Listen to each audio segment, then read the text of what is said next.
ឆ្លៀតពេលត្នេ1 ម៉ោងអីទៅ2 ម៉ោងអីហ្នឹងសម្រាប់ធ្វើការងារនៅផ្ទះហ្នឹងបន្ទាប់ពីយើងធ្វើការងារលក់ដូររួចហ្នឹងគឺការងារដាំដំណាំហ្នឹងហើយលហុងហ្នឹងគឺថាប្រហែលថ្ងៃ3 4ថ្ងៃហើយទាំងធ្វើស្មៅទាំងធ្វើបាញ់ទឹកបាញ់អីឲ្យដីវាសើមដោយសារតែដីហ្នឹងវារឹងពេកទៅណាដល់ពេលវារឹងពេកទៅកាប់មិនដាច់មានតែយើងបាញ់ទឹកបាញ់អី2 3ថ្ងៃដើម្បីឲ្យដីហ្នឹងវាជ្រាយណាដោយសារតែដីហ្នឹងដីប្រភេទដីក្រហមជាដីភូមិដែលយើងយកវាមកចាក់យកវាមកបំពេញភូមិដល់ពេលវាដាច់ក្របភ្លៀងដាច់អីចឹងទៅវារឹងធ្វើឲ្យដីហ្នឹងរឹងទៅអញ្ចឹងយើងកាប់អត់ដាច់ទេអញ្ចឹងមានតែវិធីយើងបាញ់ទឹក3 4ថ្ងៃហ្នឹងទៅដើម្បីឲ្យដីហ្នឹងវាជ្រាយនៅពេលដែលដីហ្នឹងជ្រាយទៅបានយើងអាចធ្វើជើងធ្វើអីដាក់ជីដាក់អីបានណាហើយអាជីនេះជីគីមីយើងទៅទិញនៅផ្សារយកមកដាក់ដើម្បីបញ្ញាក់អារម្មណ៍របស់វាណាព្រោះយើងដាំនេះក៏វាមិនបានប្រើជីអីដិតដល់ហើយតកតងនឹងដំណាំនេះបើសិនជាយើងអត់ប្រើជីគីមីខ្លះទេវាអត់ផ្លែទេអញ្ចឹងតើយើងប្រើវាខ្លះទៅហើយដីនេះនិយាយពីកាប់ចង់អាយះអាយាយអស់ហើយបាញ់ទឹកប្រមាណដាក់ថ្ងៃហ្នឹងកាប់នឹង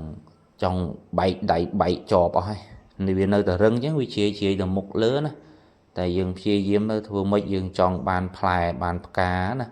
ហើយវាមានតែផ្កាជាក់ស្ដែងវាអត់មានឃើញផ្លែកាន់ណាដោយសារតែវាខ្វះជីខ្វះអីច្រើនដល់អញ្ចឹងយើងក៏វាមិនដឹងធ្វើយ៉ាងណាយ៉ាងណីមានតែព្យាយាមធ្វើវាមើលចាំមើលវាផ្លែទេអត់បើសិនជាករណីវាអត់កាន់ផ្លែកាន់អីទេអាហ្នឹងក៏មិនដឹងធ្វើម៉េចដែរមានតែដាក់ជីសូត្រទឹកដាក់ជីសូត្រទឹកទៅប៉ុណ្ណឹងវាអាចតាក់ទងជាមួយនឹងអាកាសធាតុដែរដោយសារតែនឹងវាក្តៅវាអត់ដូចអាកាសធាតុនៅឯខេត្តកណ្ដាលខេត្តអីវាត្រជាក់តែនៅនេះបើខែក្តៅមែនតែនហើយដល់ពេលក្តៅអញ្ចឹងវាចំហួរខ្លាំងទៅវាអត់អាចធ្វើឲ្យកាន់ផ្លែកាន់ផ្កាអីចឹងបានណាចឹងយើងមានតែព្យាយាមធ្វើទៅហើយអាការងារនេះវាសិតតែការងារដែលយើងឆ្លៀតទេមែនតែនទៅនោះប៉ុន្តែវាជារឿងមួយដែលសំខាន់ដែរពីព្រោះយើងលក់បុកល្ហុងលក់អីចឹងវាត្រូវការផ្លែល្ហុងហើយល្ហុងចាប់ពីខែនឹងទៅក៏ដល់ខែរាំងថ្លៃអត់មានថោកទេគ្រាន់តែល្ហុងទុំ1 គីឡូ5 6,000ណៃល្ហុងខ្ចីវិញ1 គីឡូចូល2,000ពីអីហើយដឹងស្រាប់ហើយល្ហុងដូចថ្មអញ្ចឹងផ្លែទូទេតែបើយើងថ្លឹងតែមិនតិចតួចមួយផ្លែពីរផ្លែហ្នឹង2 3 គីឡូបាត់ហើយអញ្ចឹងបើ2 3 គីឡូយើងអស់លុយមកកណោទៅហើយអញ្ចឹងបើយើងព្យាយាមដាំវាបានក៏វាជារឿងមួយល្អសម្រាប់ការរកស៊ីរបស់យើងដែរអញ្ចឹងយើងមានតែព្យាយាមនៅក្នុងការដាំនឹងឯងហើយកម្រងថាដាំថែម5 6ដើមទៀតក៏ប៉ុន្តែយើងអត់តបានយកកូនយកអីទេហើយសម្រាប់នេះគឺម្ទេសនេះម្ទេសហ្នឹងគឺអាមួយដើមនេះគេជន់បាក់ខ្ទេចក្មេងៗមកស្ទូចត្រីនឹងក្រោយណាហើយយើងដាក់ជីដាក់អីវាបន្តិចតួចមើលគីឡូវាអាចអឺលូតលាស់អីបានល្អដែរអាម្ទេសហ្នឹងក៏សំខាន់ដែរបុកល្ហុងណាគ្រាន់តែយើងគិតមើលគ្រាន់តែម្ទេស1 គីឡូ2 3ម៉ឺនណាខែហ្នឹងវាមិនដឹងអាម៉េចវាបានជាវាឡើងថ្លៃអីឡើងឡើងអាម្ទេសដៃនាងហ្នឹងហើយបើយើងដាំបានគឺល្អហើយម្ទេសនិយាយពីដាក់ទៅអាម្ទេសដៃនាងហ្នឹងគឺល្អពណ៌ស្អាតបុកល្ហុងតែបើម្ទេសសយើងមិនសូវណាស់ទេហើយអានេះគឺទ្របស្រួយនេះដាំផ្លែហូរហែតែចេះមិនបានបេះវាហូបណាទុំ4 5 ហ្នឹងទុំពេញ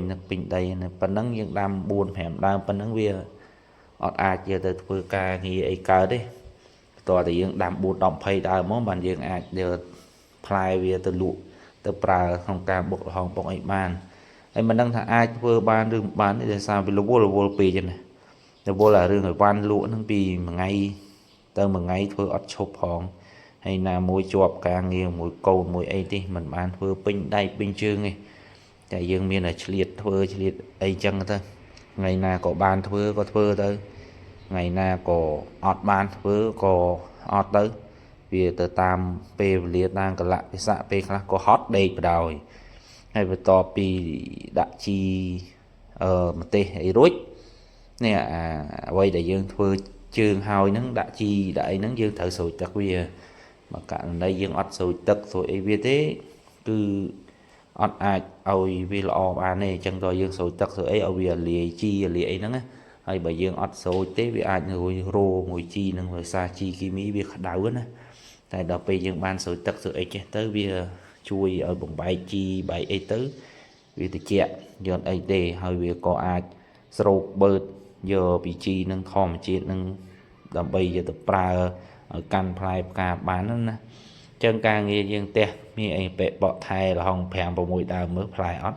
mà thà ót phai thì bra chạy chụp vừa rồi tình kỳ được món tại dạng nào có thể tập chi diêm ấy chi diêm tiếp